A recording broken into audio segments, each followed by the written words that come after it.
અમરેલીના ધારી સ્થિત મનમંદિર શૈક્ષણિક સંકુલમાં વેશભૂષા સ્પર્ધા 2026નું ભવ્ય આયોજન કરવામાં આવ્યું।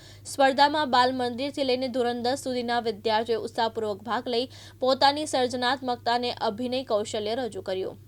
વિદ્યાર્થીઓએ ભગવાન રામ, લક્ષ્મણ, સીતાજી, લવકુશ, ભગવાન શિવ, પાર્વતીજી, ગંગા મૈયા, મોગલ માતાજી, ખોડિયાર માતાજી, ખેડૂત, શિક્ષક, ગોવાળ, ભરવાડ, પરી તેમજ ટ્રાફિક લાઇટ, સેવ વોટર, સિંહ, વાઘ, હાથી અને વિવિધ ફળોના પાત્રો સહિત અનેક આકર્ષક વેશભૂષામાં સૌનું ધ્યાન ખેંચ્યું હતું।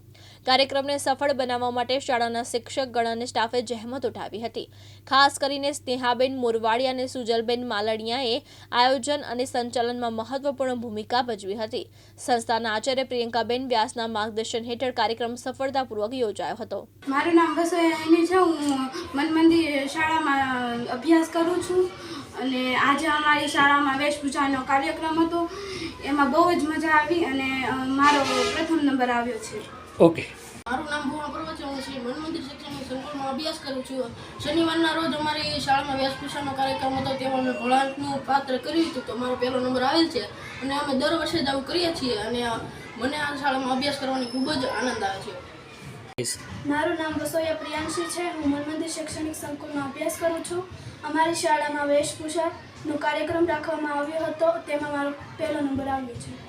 ધારીની અંદર અમે દર વર્ષે વેશભૂષા સ્પર્ધાનું આયોજન કરીએ છીએ, જેની અંદર બાલ મંદિરથી લઈ અને ધોરણ 10ના બાળકો અલગ અલગ પાત્રોમાં એ તૈયાર થઈને આવતા હોય છે, જેમ કે રામ, સીતા, લક્ષ્મણ, ભરતજી, કોઈ અલગ અલગ વૃક્ષોમાંથી કે જેમ કે કોઈ કેરી બને, કોઈ અનાનસનું ફળ બને, કોઈ પરી બને, એટલે પૌરાણિક પાત્રોનો એમને પરિચય થાય એવું અમારી શાળા દ્વારા દર વર્ષે આયોજન કરવામાં આવે છે।